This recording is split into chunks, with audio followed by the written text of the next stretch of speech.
Saudações aos telespectadores da TV AD Mossoró. Estamos em mais um programa Dinâmica Direito. Dessa feita, estamos aqui com o doutor Eduardo Medeiros, ele que é promotor de justiça da 13ª Promotoria aqui da comarca de Mossoró, para falar sobre organizações criminosas. Então não sai daí, voltamos já.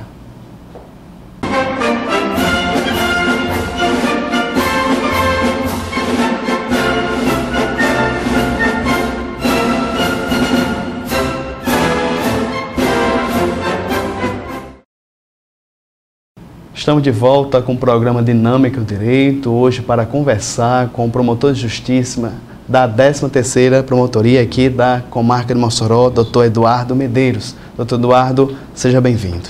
Eu que agradeço o convite, é uma honra estar participar deste programa, deste debate, e vamos tentar esclarecer alguns pontos aí sobre as organizações criminosas, a legislação, sobre alguma questão doutrinária, sobre a doutrina, sobre casos concretos, sobre algumas dúvidas que ainda existe com relação a alguns institutos pertinentes ao controle das organizações criminosas.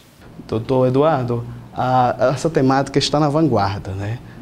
Nós percebemos um despertamento das instituições no Brasil, uma verdadeira revolução contra a cultura da corrupção, a cultura de tomar vantagens, e essas organizações criminosas são as que verdadeiramente nocauteiam o cidadão, desfalcam o patrimônio público, e nesse caso importante, estamos aqui com um membro do Ministério Público, que faz parte da composição investigativa e para desbaratar esse tipo de organização. As organizações criminosas, elas são, na realidade, entidades criminosas em que muitas vezes elas estão ligadas existe um braço do Estado ligado a essas organizações criminosas. Elas são, e possuem algumas características, Primeiro, ela possui um certo escalonamento de decisões, quando se fala em organizações criminosas, não é simplesmente uma cooperação de pessoas para fins de realizar alguns crimes. Não. Ela tem que ter um escalonamento de decisões, tem um certo equilíbrio nas decisões, um certo gerenciamento dessas decisões, tudo voltado, todas essas atividades voltadas para o crime. As organizações criminosas estão presentes, principalmente no tráfico de entorpecentes, um tráfico de pessoas, nos crimes contra a administração pública, e envolve também outros, e essas organizações criminosas, mesmo que estejam presentes principalmente nesses tipos de crimes, elas envolvem, porventura, outros crimes, como homicídio, como latrocínio, como roubo, até porque essas organizações criminosas, elas realizam essas atividades para o próprio sustento da organização. Então, as organizações criminosas, elas possuem um aspecto de uma empresa criminosa. Ela é fundada para se montar uma empresa criminosa. É por isso que você se observa muito nessas atividades, nesses tipos de atividades criminosas, como o tráfico de entorpecentes, como o tráfico de pessoas, como os crimes contra a administração pública, os crimes de lavagem de dinheiro, que são, na realidade, entidades criminosas que tiram proveito do crime para angariar poder econômico e poder político. Doutor, o senhor puder nos ajudar a diferenciar de associação criminosa, que é o artigo, se não me engano, 288 do Código Penal. 288 do Código Penal. Na realidade, assim, a associação criminosa, ela requer igualmente como as organizações criminosas, ela requer uma certa estabilidade. Se valem, claro, de situações aparentemente ilícitas, como a abertura de empresas, a utilização de laranjas, que nada mais são do que pessoas físicas que concedem o seu nome, consciente ou inconscientemente, para fim de abertura de contas, para a utilização dos seus nomes para a realização de negócios. Então, essas organizações criminosas, elas precisam... Existe uma finalidade principal, que é tornar o dinheiro lícito. E para que se torne esse dinheiro lícito, é preciso cometer um outro crime que se chama lavagem de capitais. Ou lavagem de dinheiro. Ou de capitais. Então, para ocorrer essa lavagem de dinheiro ou de capitais, se utiliza muito empresas fantasmas, laranjas, a criação de determinadas empresas, movimentações internacionais, para justamente conseguir tornar aquele dinheiro sujo num dinheiro limpo. Exemplo, ocorre muito esse tipo de situação aparentemente lícita em leilões. Leilões de gado, leilões de quadro, né? Atividades, joias, se lava muito dinheiro comprando joias. Né? Ou seja, joia, você vai na joalheria, você lava esse dinheiro na compra de uma joia. Ou seja, se vende a joia por um determinado valor, quando na realidade o valor é inferior àquele valor, e se lá automaticamente você conseguiu lavar uma quantidade de dinheiro. E assim por diante.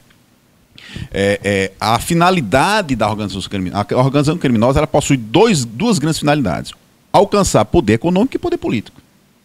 Né? Ela estabelece esse mecanismo, estabelece esses mecanismos, esses instrumentos, né, criminosos com essa finalidade. Então, em verdade, as organizações criminosas não são grupos de pessoas sem um nível econômico, sem um nível educacional, muito pelo contrário. Muito pelo contrário. São grupos organizadíssimos em que se utiliza tanto do Estado, como de agentes públicos, como de empresários, como de pessoas em geral. Né? Então, as organizações criminosas, elas são, hoje, talvez seja um dos principais desafios do Estado. Principais desafios do Estado. Nós temos uma longa história de combate ao crime organizado no mundo. Né? A Itália, por exemplo, na década de 90, com a Operação Mãos Limpas.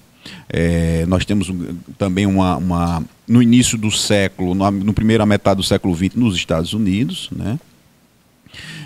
E recentemente na máfia russa. Ou seja, então as organizações criminosas, elas estão inseridas no mundo inteiro, em todos os países, e para as organizações criminosas não há fronteira, não existe Estado, não há fronteira. Eles atuam de forma completamente livre, elas atuam de forma completamente livre, né? Atuam de forma completamente livre, sem obediência a regras, a leis e a comportamentos e a fronteiras de Estado. Veja bem, um tráfico de entorpecente. O tráfico de entorpecente sai da Colômbia, atravessa o Brasil, parte na Europa, chega na Rússia e etc. De lá para cá você tem o tráfico da heroína, que vem da Ásia, atravessa a Europa e a África e bate os Estados Unidos e Brasil. Ou seja, não existe fronteira para eles. Né? Isso acontece também no tráfico internacional de pessoas, isso acontece também nos crimes de sonegação fiscal. Então, muitas vezes, as empresas elas tentam fazer realizam esse crime de sonegação fiscal utilizando outras empresas, criando empresas e, por exemplo, criando despesas inexistentes para fins de uma sonegação do imposto. Então, as organizações criminosas elas são muito fortes, elas estão presentes em todas as esferas da economia, praticando crimes. Outro tipo de organização criminosa são por exemplo, os ilícitos praticados contra licitações, utilizando-se de licitações. Isso é muito comum. Nesse ponto aí, doutor Eduardo, é interessante que a gente ouve falar, né, que para vencer uma licitação, seja de uma empreiteira, de uma obra, tem que pagar 5% ao lobista, ao despachante, que está entre a burocracia do Estado. Isso é organização criminosa? É claro que é, até porque não é tão simples assim. Né? Não é tão simples assim. Dependendo da licitação, claro. Se você pega, vamos dar um exemplo claro, a licitação da limpeza pública. A licitação da limpeza pública, em regra, é uma licitação com muitos problemas. Porque o valor é altíssimo. O valor é altíssimo. Seja no município, qualquer que seja ele, município pequeno, grande, médio ou grande. Então, é altíssimo diante do orçamento do município. E é de competência do município a limpeza pública, não é do Estado, é do município. Então, quando se existe uma possibilidade de uma compra, de um serviço, de uma obra, precedida de uma licitação, e o valor desta obra e desse serviço é um valor muito alto, não é tão... o vício na licitação não é mero pagamento. Isso já vem de antes. Já vem do acerto com o chefe do executivo, já vem do acerto com o secretário da pasta, já vem de um acerto na época da eleição. e que envolve várias pessoas, vai envolver agentes políticos, agentes públicos, empresários. Ou seja, isso porque isso sim é uma organização criminosa, porque há um acordo, né, um direcionamento, um gerenciamento das decisões, quem vai fazer o quê, para se chegar ao resultado que é justamente o quê?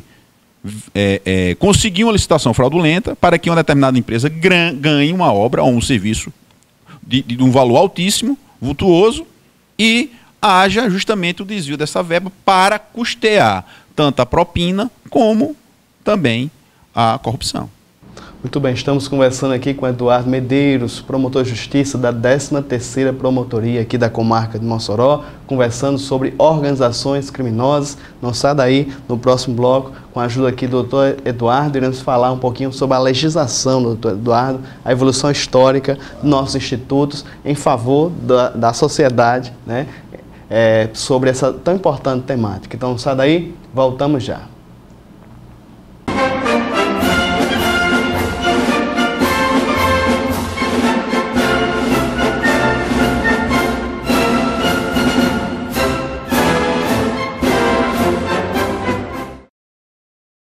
Estamos de volta com o programa Dinâmica Direito. Hoje estamos conversando com o promotor de justiça, doutor Eduardo Medeiros, sobre organizações criminosas. No primeiro bloco começamos a entender, a discernir o que se trata, no caso, esses termos, né? Organização criminosa, diferenciando da mera associação.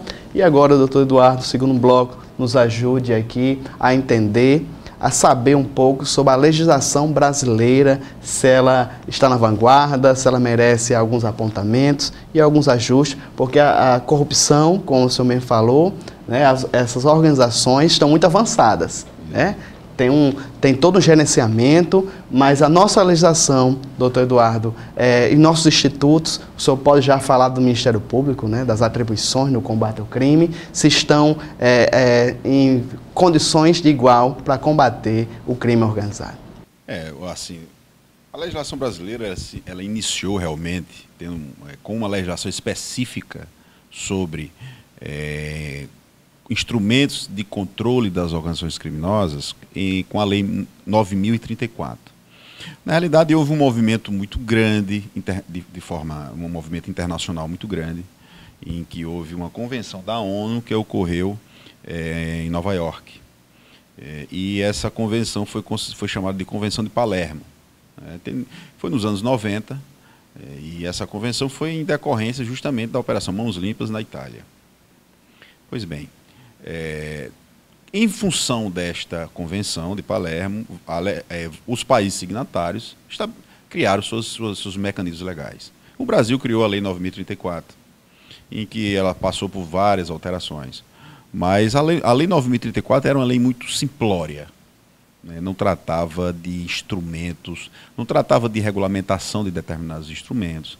Foi a Lei 9.034 que se estabeleceu alguns instrumentos, que se começou a falar de alguns instrumentos de combate ao crime organizado, como, por exemplo, as interceptações ambientais, né? Como, por exemplo, o agente infiltrado, posteriormente veio uma legislação para tratar das colaborações premiadas, as chamadas delações premiadas, né? Uma legislação à parte, né? Hoje, essas duas legislações praticamente foram absorvidas por uma única legislação, que é a 12.850. A Lei 12.850, ela trata de forma bem mais minuciosa todos os institutos e instrumentos de combate às organizações criminosas. Abrir um parênteses apenas, não existe o crime organizado, essa expressão é incorreta. Né? Por quê? Porque o crime ele não é organizado, não existe crime organizado. Né? O que é organizado são as entidades criadas, ou seja, as organizações criadas para se cometer crimes. Daí o nome organizações criminosas. Tá? Apenas um parênteses, porque muitas vezes as pessoas falam crime organizado, mas não há essa expressão incorreta. Pois bem, a Lei 12.850, ela foi criada, né, passou a ter vigência e ela realmente estruturou de forma muito mais com maior rigor na regulamentação, de instrumentos próprios para o controle das organizações criminosas. Vou citar alguns. Né? O primeiro, as interceptações ambientais. Né? Antes da 12.850, nós tínhamos praticamente 3 legislações, que era a legislação 9.034, a legislação das delações premiadas e a legislação a respeito das interceptações telefônicas. Tá? E também a legislação a respeito, uma quarta legislação, que é uma lei complementar, a respeito do sigilo bancário e fiscal. A 12.850, ela revogou totalmente a 9.034, manteve em parte essas outras legislações, mas ela veio regulamentando de forma bem mais detalhada e minuciosa os instrumentos de combate às organizações criminosas. A legislação sobre sigilo bancário e fiscal permanece, né? Existe uma outra legislação sobre a delação premiada também permanece, porque pode haver delação premiada fora das organizações criminosas. Você pode, por exemplo, haver delação premiada num crime de latrocínio, sem ser organização criminosa. Então existe uma legislação própria para as delações premiadas que não estão inseridas dentro do âmbito das organizações criminosas. E também a interceptação telefônica. A Lei 12.850, ela veio regulamentar de instrumentos mais específicos de combate às organizações criminosas, como, por exemplo, a interceptação ambiental. O que é interceptação ambiental? A interceptação ambiental é você captar imagens e sons num ambiente em que se esteja organizações criminosas. Um outro instrumento é o chamado agente infiltrado. Eu já atuei em investigações em que havia o agente infiltrado. Né? O agente infiltrado é uma determinação judicial, o Ministério Público ou a polícia requer ao juiz que uma determinada pessoa seja inserida dentro da organização criminosa. Então essa pessoa ela vai praticar crimes, essa pessoa vai praticar crimes, essa pessoa vai atuar junto à organização criminosa. Mas esta pessoa não poderá ser punida, porque essa atividade dela está sendo protegida por uma decisão judicial.